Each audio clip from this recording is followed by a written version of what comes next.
confins du royaume, dans une cité de la Perse, vivaient deux frères, Cassim et Ali Baba. À la mort de leur vieux père, la famille était si pauvre qu'il ne restait rien à se partager.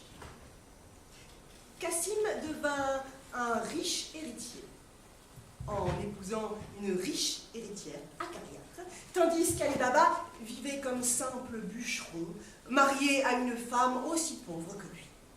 Un jour, en travaillant dans la forêt, il aperçut un épais nuage de poussière qui avançait tout droit vers lui.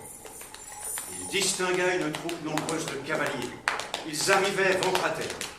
Ali Baba pensa instinctivement à se protéger. Il monta sur un gros arbre au feuillage touffu. Isolé de tous les côtés, l'arbre s'élevait au pied d'un immense rocher, impossible à escalader. De là, Ali pouvait tout voir, sans être vu. Les cavaliers arrêtèrent brusquement leur monture près du gros rocher. Notre bûcheron compta 40 hommes en train de décharger des sacs pleins, tous armés de longs sabres. Il remarqua immédiatement que l'un d'entre eux criait des ordres tout en se frayant un chemin au travers des arbustes. Et les autres répondaient en écho « Oui, capitaine !» Soudain, face à la paroi, le capitaine prononce d'une voix ferme ces paroles étranges. « César, ouvre-toi !»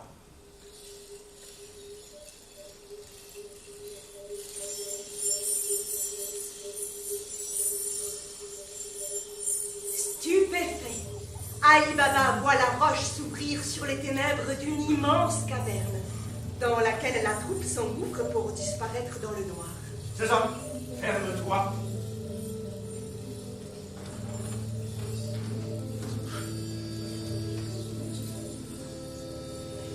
Ali Baba, pétrifié à l'idée d'être surpris sur sa branche, ne bouge pas d'un millimètre.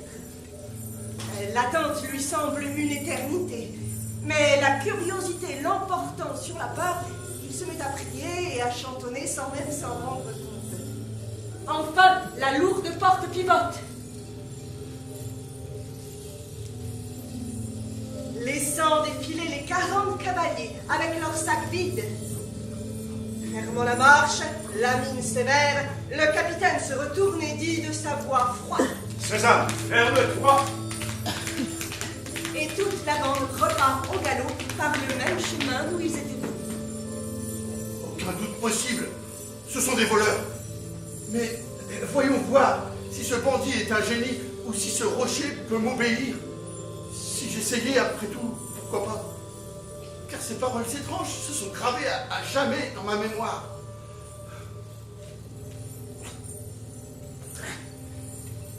Ils sont passés par là.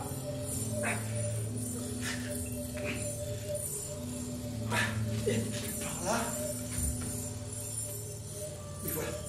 Face à la paroi, tremblant mais résolu, il dit très fort. César, ouvre-toi!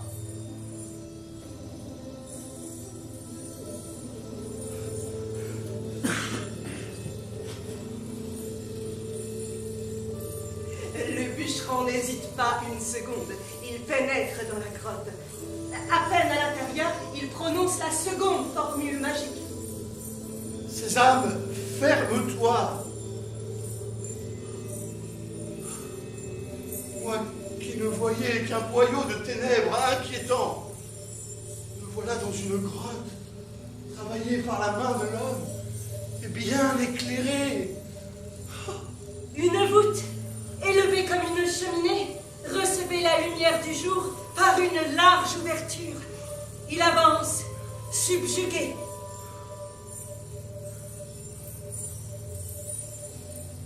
Mes yeux m'abusent, comme dans un rêve. Toutes ces merveilles, ici, à mes pieds, par le Tout-Puissant, sont-ils de grands seigneurs ou de vulgaires voleurs pour posséder un tel gisement? Tapis sublime.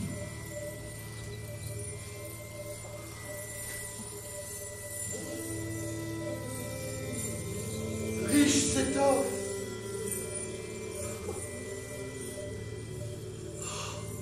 Chandelier d'argent.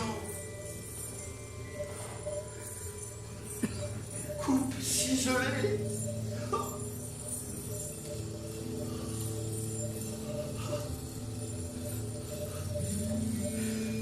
Autant de pierres précieuses. Rubis. Diamants. Saphirs. Tous ces sacs pleins d'or. 1001 vies ne suffiront pas pour épuiser un tel trésor. Que m'arrive-t-il? Jamais de ma vie mes sens n'ont été aussi troublés. Ali, le Seigneur a fait de toi un pauvre homme. Tu n'es qu'un simple bûcheron. Bûcheron, tu resteras. Mais soudain, il plonge ses mains dans les pièces d'or et méthodiquement remplit ses poches. Bien malin celui qui pourrait s'en apercevoir. Je vais les cacher sous les fagots. Puis il s'empare d'un sac plein.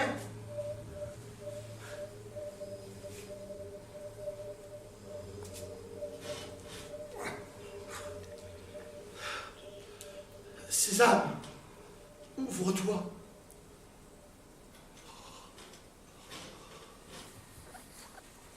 La lumière extérieure irradie la silhouette d'Ali Baba. Soulagé d'être dehors, il se retourne et, imitant le chef des voleurs, il dit de sa voix froide. Sésame, ferme-toi.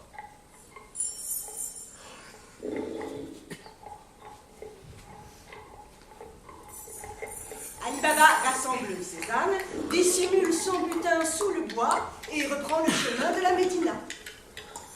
Sur le retour, son esprit, tiraillé par quelques remords, interroge la situation et rumine sans cesse. Pourquoi tant de richesses enfouies depuis tant d'années par des hommes? Aucune richesse n'empêche un mortel de s'éteindre. Personne n'échappe à son fatal destin. Seul le Tout-Puissant est éternel.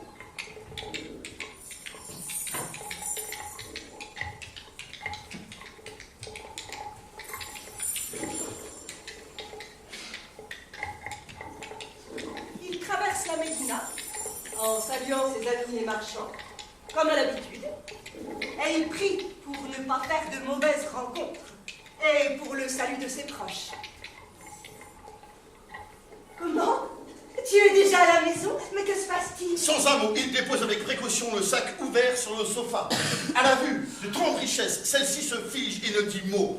Le soupçon se lit dans son regard et elle dit à son mari: Ali Baba, d'où vient cet or?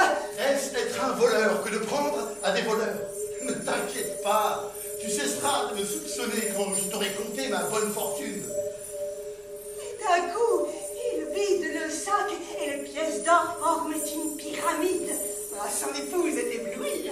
Elle plonge ses mains tremblantes dans les pièces d'or et méthodiquement se met à compter tout l'or qui était devant elle. Maya, ma belle, que fais-tu? Quand cesseras-tu de compter? Je vais creuser une fosse et y enfouir ce trésor. Alors, nous n'avons pas le temps à perdre. Je veux savoir à combien se mesure notre fortune. Ainsi, je pourrais me perdre dans mes rêves. Je vais chez notre belle-sœur lui emprunter une mesure et je mesurerai pendant que tu creuseras la fosse. Maya, ma femme, à quoi sert-il de compter? Contente-nous d'en user. Fais néanmoins ce qu'il te plaira. Mais n'oublie pas, conserve le secret. Trop excité à l'idée de compter ses richesses, ignorant les recommandations d'Ali Baba, l'imprudente se rendit chez sa belle-sœur. Sans réfléchir, essoufflée, elle s'empressa de dire: J'ai besoin d'une petite mesure, Racha. Prête-moi une, je n'en ai pas pour longtemps. Je te la rendrai très vite. Tu lui avais grande ou petite? Petite, toute petite. Attends, maman, je vais t'en apporter. Oh, inutile de jouer cachotière, pauvre sotte. Un peu de ce suif bien appliqué sur le dessous, et je saurai bien ce que tu veux mesurer. J'ai trouvé ce qu'il te faut, chère Maya. Si cela te convient, fais-en bon usage. C'est exactement parfait et merveilleux. bûcheron s'en va précipitamment, rentre chez elle, prend une grande respiration et commence à compter tout l'or, jusqu'à épuisement du nombre de pièces. Ravie de son calcul, elle en informe Ali Baba qui lui dit « Maya, tu as bien conservé le secret, chère femme. » Mais oui, je l'ai bien conservé. Bien conservé, ce n'est pas possible, non. Mais elle n'avait pas pris garde qu'une pièce d'or était restée collée sur le fond de la mesure en la rapportant. Sitôt partie, la femme de Cassim dit « Voyons voir de quoi il retourne. Quoi? Ali Baba possède de l'or? Mais où ce misérable l'a-t-il trouvé? Ces cutéreux serait-il devenu riche par quel miracle? Oh, la jalousie, l'envie s'emparèrent aussitôt de mon cœur. Cassim! Cassim! Tu crois être riche? Tu te trompes. Ali Baba est infiniment plus que toi. Lui ne compte pas son or comme toi. Il le mesure. Sidéré, Cassim Glacial lui ordonne « Parle sans énigme, que veux-tu dire ?» Sache que j'ai reçu la visite de Maya, qui me demandait de lui prêter une mesure. En cachette, j'ai mis de suite dessous. Et vois donc ce que cette stupide femme a rapporté sans le savoir. Cassim entre alors dans un état de transe inouï. Les murs du salon reflètent les couleurs de son visage, attisé par le caquetage de sa mégère qui le pousse à se rendre chez Ali. Quoi? Toujours le pauvre et le misérable, et tu caches ton or, cachotier. Éructe Cassim d'Evresse plein la bouche. Je ne vois pas ce que tu veux me dire. Explique-toi donc. Et reprends ton calme. Voyons, nous sommes frères. Ne fais pas l'ignorant. Avoue-moi plutôt combien tu possèdes de pièces d'or semblables à celle-ci. Nous l'avons trouvée collée sous la mesure que ta femme est venue emprunter hier. Ali Baba, qui n'était pas homme à mentir, avoue toute la découverte à son frère et lui offre de partager le fabuleux trésor. Je vais tout te raconter. Promets-moi de bien garder le secret. Moi, je n'ai aucune promesse à te faire. Et j'entends bien que tu m'indiques où se trouve ce don du ciel. Si tu refuses, je te dénonce à la justice. Je suis sûr de toucher une belle récompense. Toi, tu finiras comme un paria, avec des moignons pour gratter des poux. L'arrogance et le langage de ce frère ennemi chagrinèrent Ali Baba, qui lui transmit de bon gré toutes les informations nécessaires, sans oublier la formule magique indispensable. Sésame, ouvre-toi. Sésame, ouvre-toi. Sésame, ouvre-toi. Sésame, ouvre-toi. Sésame, ouvre-toi. Sésame, ouvre-toi. Sésame, ferme-toi. Sésame, ouvre-toi. Et Sésame, ferme-toi. Et Cassim regarda intensément Ali, rêvant de s'emparer du trésor pour lui seul. Et le quitta de bien meilleure humeur. Le lendemain, dès l'aube, Cassim parvint sans peine au rocher à l'arbre touffu. Il se mit à hurler la formule qu'il s'était répétée 100 fois pendant la nuit. Sésame, ouvre-toi. Aussitôt le voilà enfermé. Il est si ébloui qu'il voit que sa peur s'évanouit. Il inspecte et passe d'une richesse à une autre. De ma vie, je n'aurais pu imaginer autant de beauté.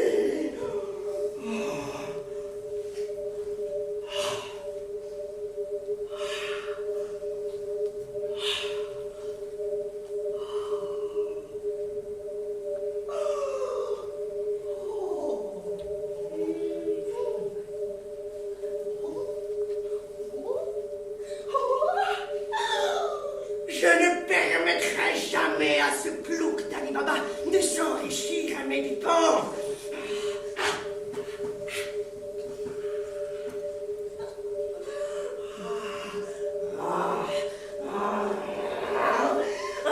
Ne perds pas un seul instant, Cassim.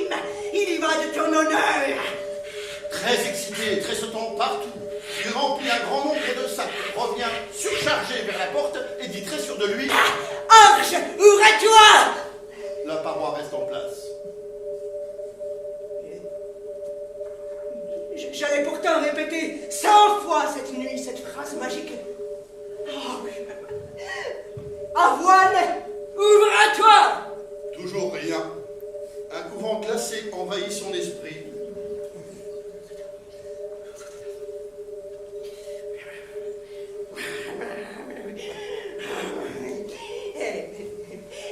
Pile, pile! Ouvre-toi! Pas de mouvement. Nom de chacal plus haut! Mes veines enflent comme la crue du Nil! Oh! Oh! Pois chiche! Ouvre-toi! La paroi reste en place. Chien d'Ali! Tu m'as piégé! Fils de miséreux! Rongé par la jalousie! Tu te vois propriétaire, toi? Le ramosseur de bois mort? Tu as bien masqué ton intention de me faire disparaître pour tout empocher? Pour tout me prendre à moi, le fils bien-aimé? Oh, je vais te faire frire et te livrer encore vivant aux fourmis si je sors d'ici. Comment Cassim aurait-il pu retrouver la formule magique avec une telle haine aux lèvres? Il maltraite maintenant les trésors qu'il a tant aimés. Le galop puissant des chevaux qui approchent a prévenu Cassim de ce qu'il attendait dès l'ouverture de la porte. Il se souvient maintenant de la formule qu'il se met à hurler, enfonçant droit comme un damné vers la porte mystérieuse. Saddam! Ouvre-toi! Par où cette vermine a-t-elle bien pu entrer? Le puits de lumière est hors de portée des hommes. Nous n'avons jamais vu d'elle naître sur le corps d'un pourceau. Ce jour-là, ne crois qu'en son minuscule désir, cela se voit sur sa face comme sur celle d'un charognard. Coupez-le en quatre! Non! Et disposez les morceaux de chaque côté de la porte.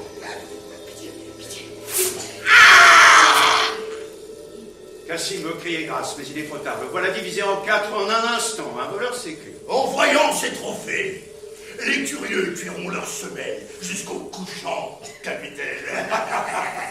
Qu'ils puissent ce qu'ils veulent, jusqu'à la fin des temps. Mais qu'ils nous laissent faire notre belle besogne pour la beauté du geste. En selle, compagnie.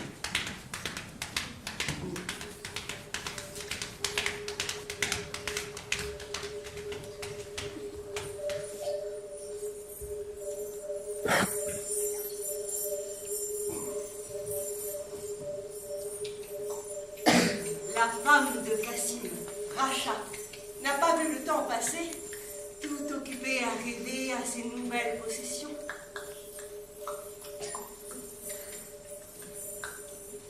L'appel du minaret voisin la plonge subitement dans l'inquiétude.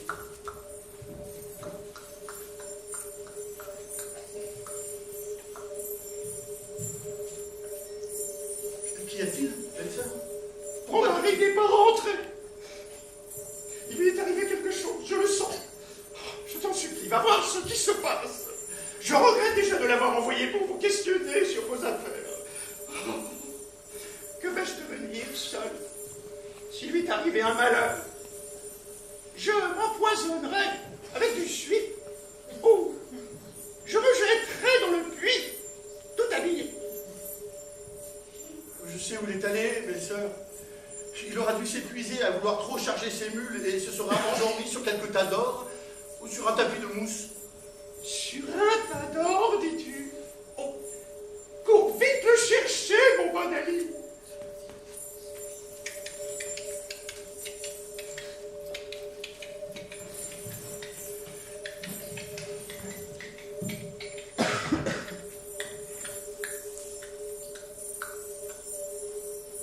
On veut que l'appétit vorace de mon frère pour les richesses ne lui ait pas porté malheur. Arrivé devant le grand rocher, Ali Baba aperçoit des taches de sang. Sésame, ouvre-toi.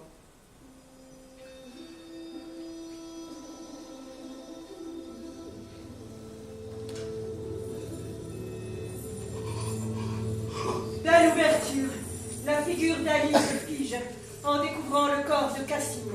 découpé en 4 morceaux.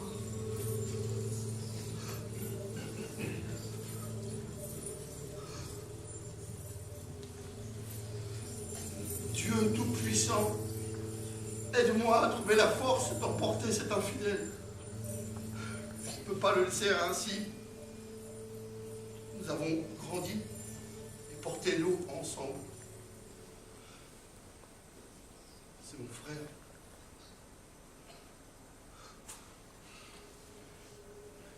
Ce sac d'or fera contrepoids et ma femme me fêtera à mon retour.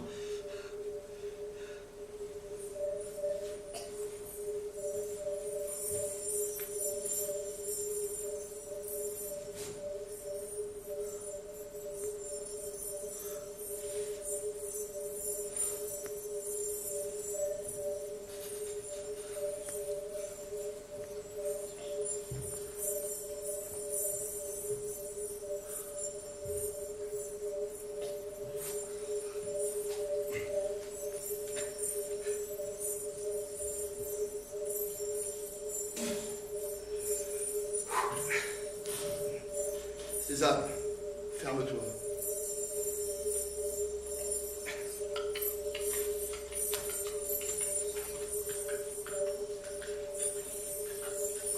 Ali Baba se rendit chez sa belle-sœur, l'air grave, la tête basse.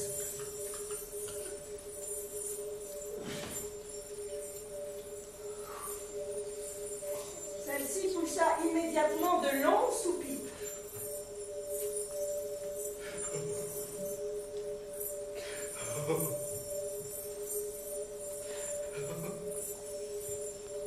Clément.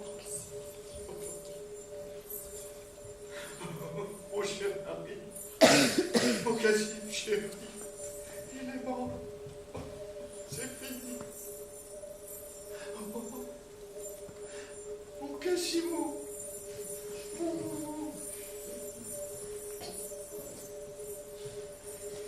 Belle-sœur, je sais que rien ne pourra te consoler de cette perte irréparable. Mais, si tu le veux, et bien que ma condition soit inférieure à la tienne, je t'offre de devenir ma seconde épouse et de joindre le peu que nous avons à tes biens. Ainsi, tu ne seras pas seule. Ma famille partagera le deuil.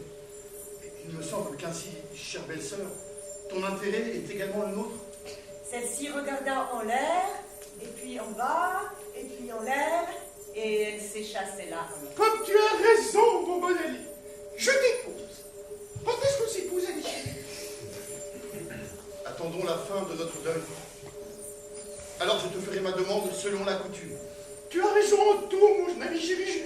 Oh, on va tout faire comme tu dis, c'est ça. Oh, c'est bien comme ça. Et elle se sentit soudainement consolée.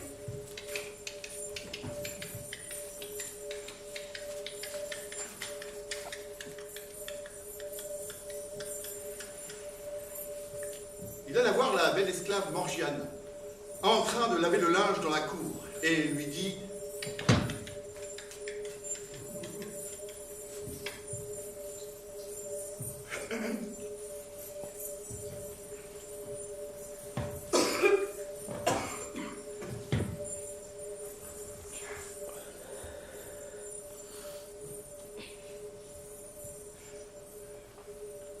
ton maître a été assassiné. Son corps, sauvagement découpé par des voleurs, se trouve dans ce sac. Personne, absolument personne, ne doit connaître la raison de sa mort. Je connais ton dévouement et ton bon sens, Morgiane. Je peux compter sur toi? Arrange-toi pour qu'il puisse être enterré normalement, selon la coutume, et aide-moi en toutes choses. Tu en seras récompensé.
Monsieur l'apothicaire?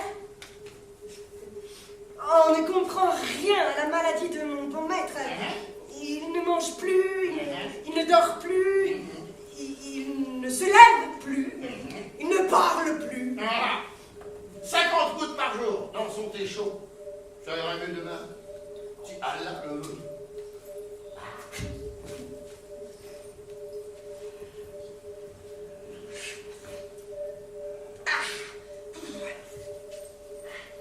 Monsieur l'apothicaire, c'est de pire en pire.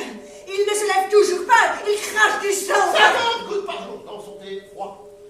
Ça ira mieux demain. Si Allah le veut.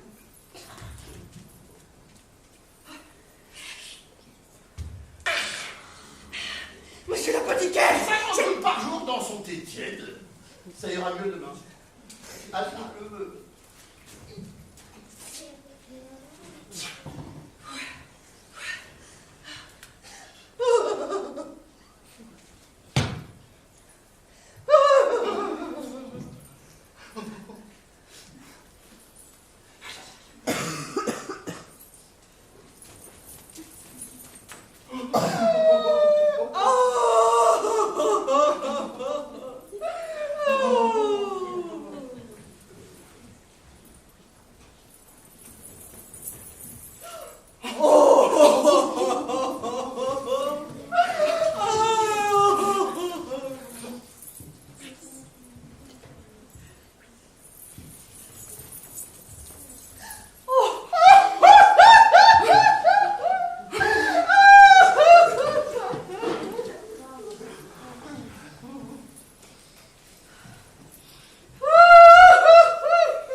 Monsieur le sartier, Baba Mustapha?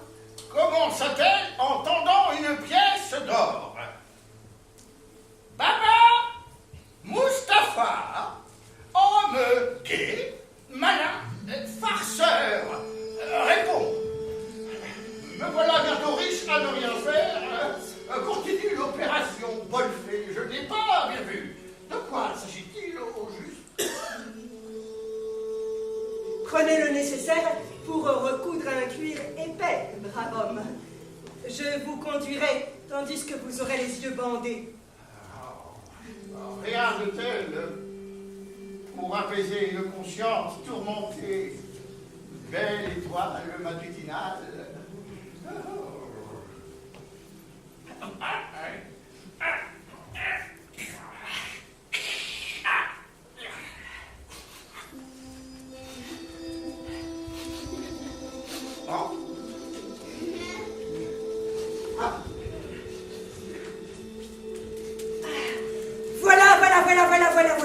Voilà ce que vous avez à rassembler ici même, en prenant soin de masquer votre fil. Alors de ma main s'écoulera encore de quoi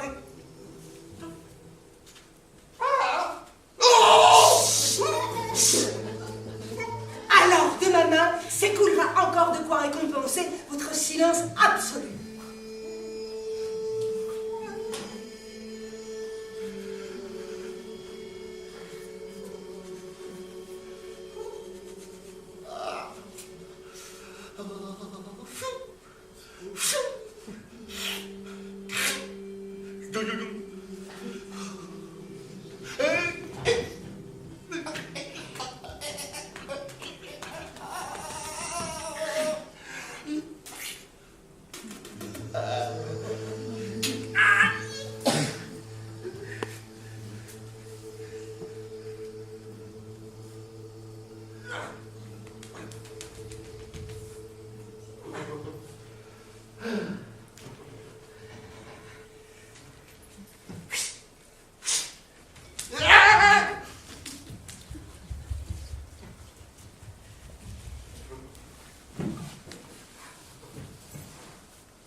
Si le corps de l'intrus n'est plus ici et qu'il manque des sacs d'or, c'est qu'un complice nous observe, telle une hyène, attendant son heure.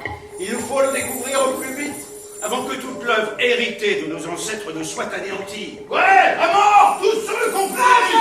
Attention, la mission est difficile. Nous ne devons en aucun cas éveiller les soupçons. Personne n'a jamais percé le secret de notre existence. Ah non, personne, ça. Je suis... Je me fais fort d'entrer chez notre ennemi, selon les lois de l'hospitalité.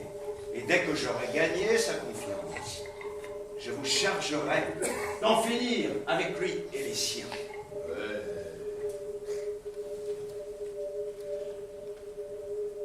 Nul besoin d'en dire davantage. En un instant, il se travestit en commerçant. Il enfourche son cheval et parvient à la ville avant le lever du jour.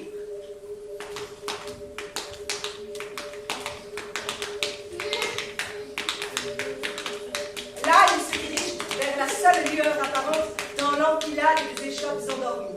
Le savetier, Baba Mustapha, déjà à l'ouvrage malgré son âge, chantonne comme à son habitude. Sans lever les yeux, il sent la présence de l'étranger qui le regarde intensément faire son travail tapis dans l'ombre. Les marchands nous arrivent bientôt, ces temps-ci. Vous cherchez? Seriez-vous magicien, vieillard, pour coudre dans la pénombre, avec vos yeux si fatigués qu'il ne voit plus le monde tel qu'il est? Jeune homme, vous devriez ranger ce couteau que j'aperçois dessous votre cape. Il n'est pas convenable d'arriver dans notre ville sans désarmer. Quand on est capable de percer le noir comme le chat perce la nuit, que ne peut-on percer avec son aiguille? Tout simplement un mort, homme de mystère. Un petit chat dans la gorge, étranger? Ce ne peut être qu'un linceul que vous avez cousu. Si la peau du mort est un linceul, alors c'est un linceul que j'ai cousu. Mais si la peau du mort est bien sa peau, par le Tout-Puissant, c'est bien un mort que j'ai recousu. Tenez, veuillez tâter de cette aiguille encore humide.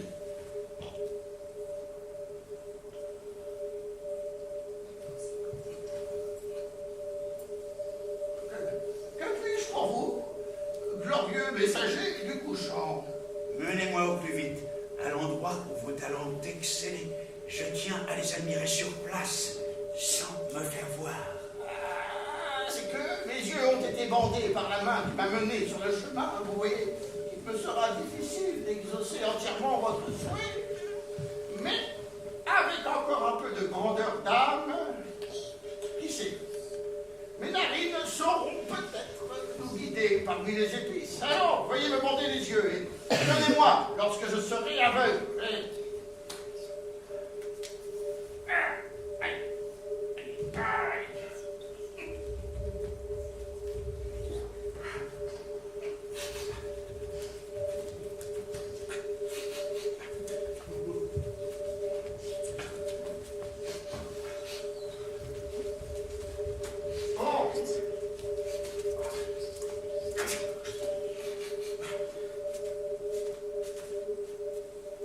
Méfiant, le capitaine observe minutieusement le groupe de maisons identiques et, tel le renard du désert, il trace une marque à la craie au bas de la porte de la maison. Sais-tu à qui appartient cette maison, Bravo? Je n'ai fait que mon métier, monseigneur, mon tout petit métier. Comment le savoir?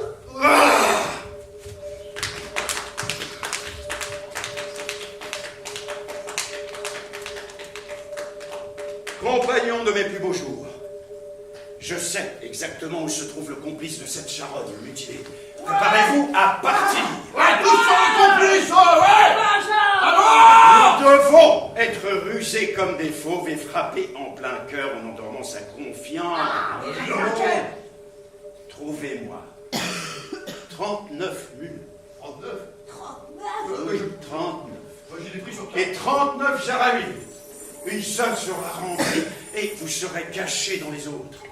En attendant patiemment mon signal, à la faveur de la nuit. Cette mésaventure sera bientôt un sujet de rire. J'ai dit bientôt. Ah oui, d'accord. Retrouvez-moi sur la grande place.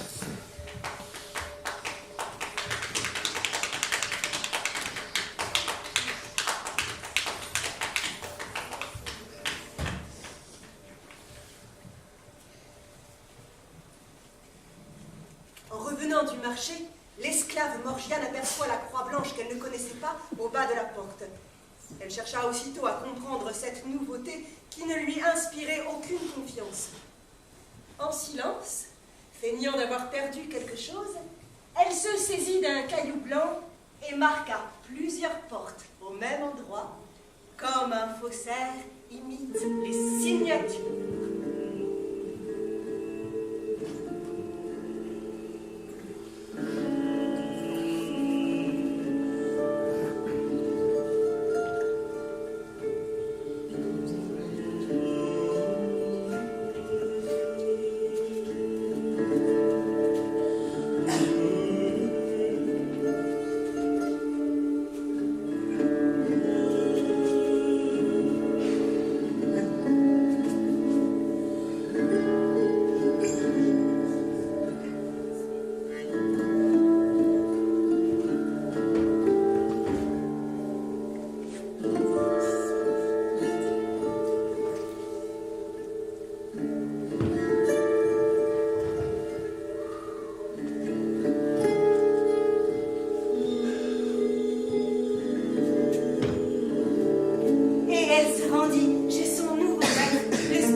Aussitôt la multiplication des croix blanches sur les maisons alentour. Il y a derrière ces manigances un esprit stratège qui me lance un défi. Et je veux moi-même le livrer aux fourmis du désert.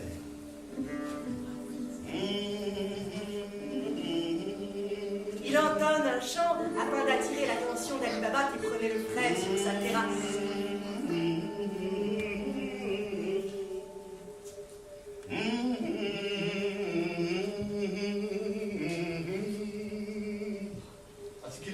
Voilà des mules bien chargées pour le marché de demain. Braves marchands, ces jarres-d'huile feront votre bonne fortune. Je l'espère. Je transporte de bien loin cette huile de première qualité et à cette heure, il me reste à trouver un bon lit pour dormir. Avec l'aide du très grand, je ferai de bonnes affaires dès le lever du soleil. Bienvenue et hospitalité à tous les marchands. Ma maison vous est ouverte. Que le très grand veille sur vous et votre famille, brave homme. Et pour votre peine, je vous offrirai l'huile la plus pure. Le félon était si parfaitement déguisé et sa voix si bien changée qu'Ali Baba se laissa tromper. Ali Baba donne alors ses recommandations à l'esclave Morgiane. Le capitaine s'approche des jarres mystérieuses et dit « À mon signal, tenez-vous prêt à bondir, compagnon, et l'affaire sera vite réglée. » Veuillez me suivre, cher hôte. Prenons du plaisir.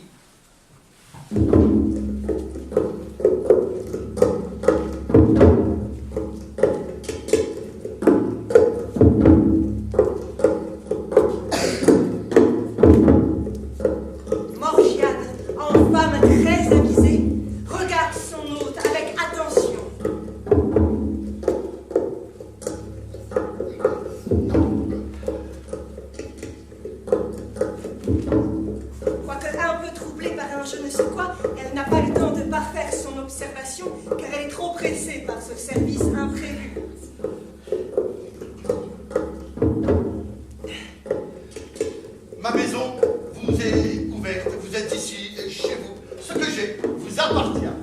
Bravo! Votre générosité honore votre famille et toute ma corporation. Oh! Quelle délicieuse soirée! Je vois à la santé de cette demeure et à celle de tous ses habitants. À votre bonne fortune, caravanier. Et tout à fait rassasiés, ils se levèrent, tels des pelouques ballottées par les eaux, en se tenant le bras car ils avaient beaucoup apprécié le bon vin.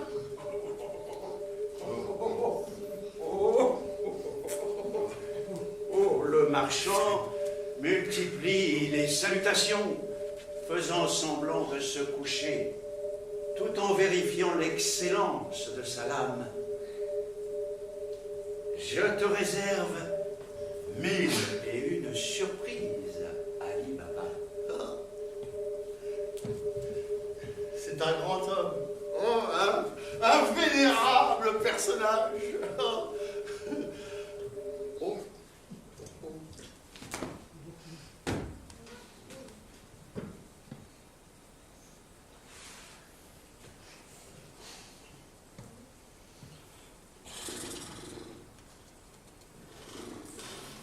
En reprenant le chemin de la cuisine, la lampe à l'huile de l'esclave Morgiane s'éteint soudainement.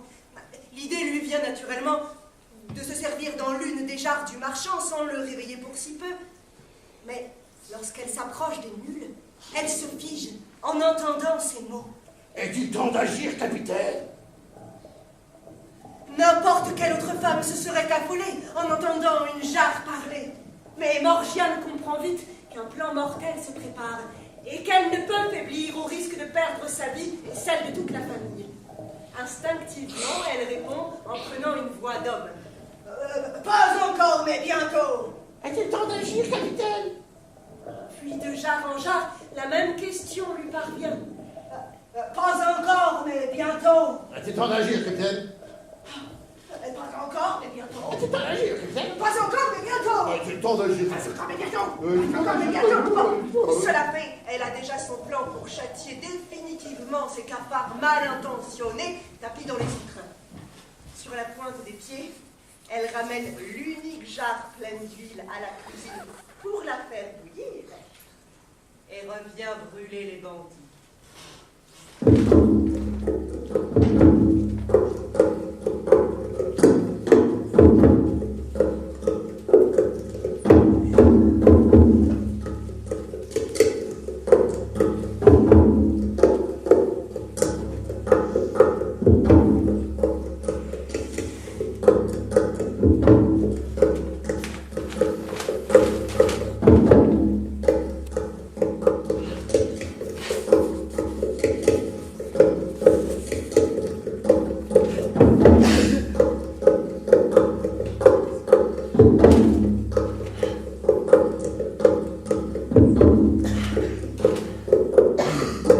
Il s'en est fallu de peu qu'elle ne croise le capitaine des voleurs qui, au même moment, s'approchait des jarres pour dire à ses hommes: Compagnons, c'est le moment de sortir et de brandir vos couteaux. Mais aucune parole ne sortait des embouchures et rien ne bougeait. Étonné, le capitaine soulève alors un couvercle et voit le corps carbonisé d'un de ses hommes. Ses yeux s'emplissent de colère et d'effroi. Il constate l'hécatombe de ses compagnons, réduits à l'état de statues figées pour l'éternité, ébouillantés par la main ferme de l'esclave Morgiane. Il décide alors de s'enfuir de jardin en jardin, craignant lui aussi de subir les flammes de l'enfer. Pendant ce temps, Morgiane s'était dirigée dans la chambre du fuyard car elle voulait le surprendre dans son sommeil. Mais elle aperçoit par la fenêtre l'ombre de cet oiseau de malheur disparaître dans le labyrinthe du marché aux épices. Elle tombe alors de sommeil sur la couche de son pire ennemi. La famille de mon maître est saine et sauve. Le lendemain matin, Ali Baba perçoit une odeur inhabituelle dans la cour. Il s'approche des mules. Et là, il découvre le spectacle hallucinant de ces formes humaines momifiées dans les jarres. Envahi par l'angoisse, il lève ses bras au ciel et implore le Tout-Puissant de ne pas le désigner comme coupable de ce carnage.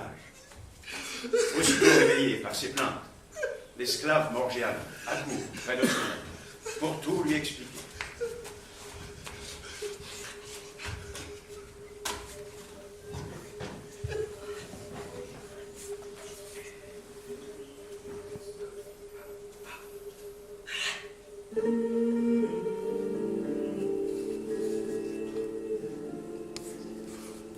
Je t'admire et te rends grâce.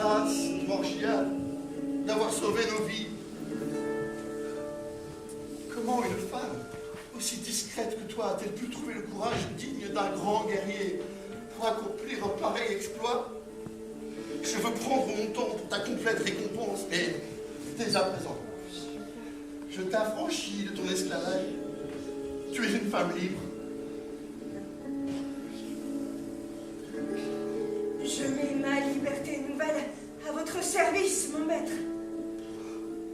Dans ce cas, nous n'avons pas de temps à perdre pour ensevelir toute cette racaille. Creusons large et profond, afin d'y renverser ces jarres et leur maudite marinade. Plus rien ne doit rester de cette calamité humaine. Je vais vendre les mules en plusieurs fois au marché. Excellente idée.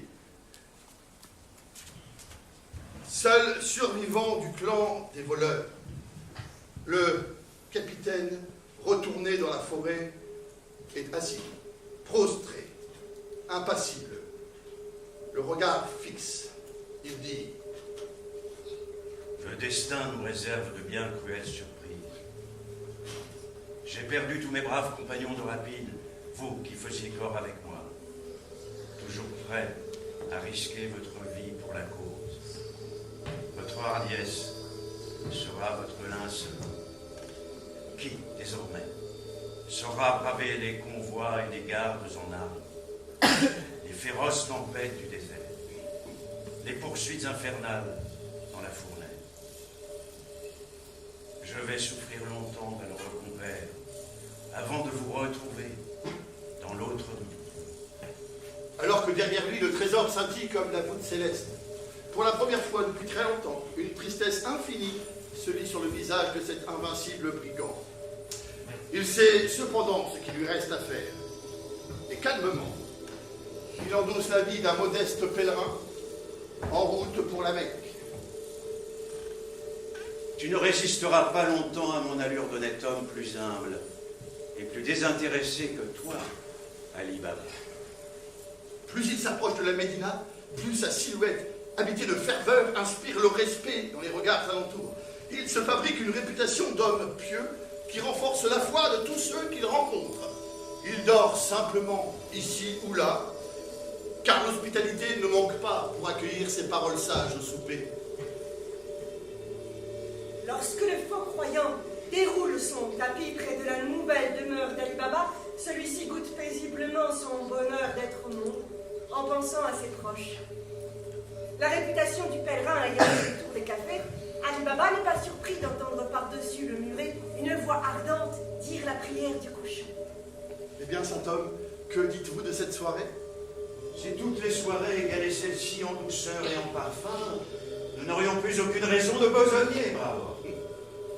Encore faut-il que notre corps soit rassasié, courageux marcheur. Ah, dès que notre esprit s'élève vers ce qui est plus grand que lui, notre corps se suffit à lui-même. Il reste à mon âme simple du chemin à parcourir.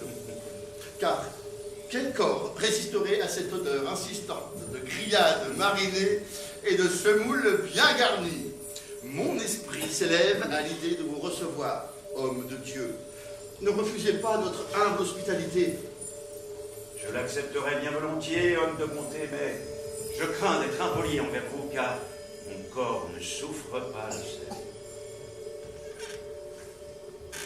Eh bien, rien de plus simple à résoudre. Nous ne mettons pas le sel. Veuillez me suivre.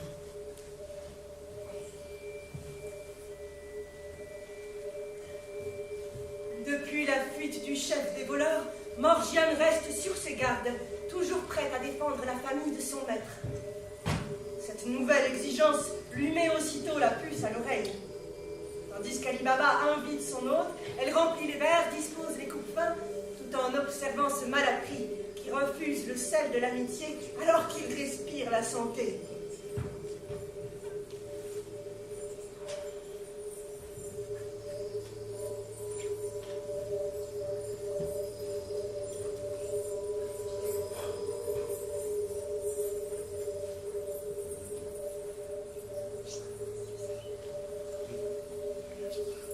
Offrons aux plus grands nos plus fidèles pensées.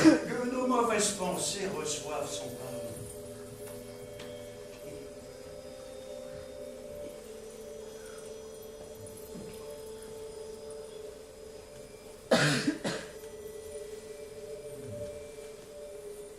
Morgiane, en femme libre, confie la cuisine à un esclave et lui emprunte son poignard. Je saurai d'ici peu si tu n'es qu'un vil séducteur assoiffé de violence ou bien le diable en personne. Je partage avec toutes mes semblables un savoir qui emprisonne le regard des hommes, qu'il soit bon ou mauvais. Qu'Allah me vienne en aide.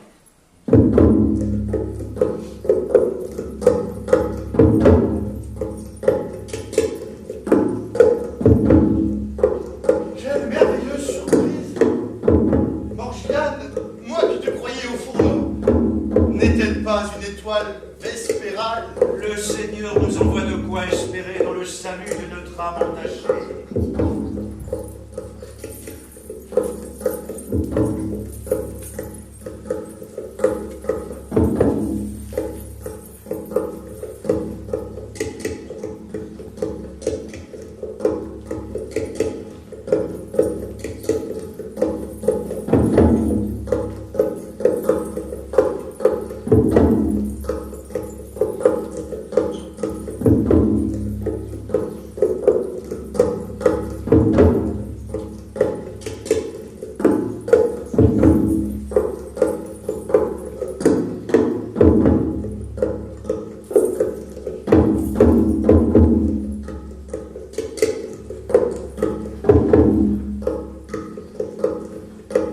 Ce jour simple et joyeux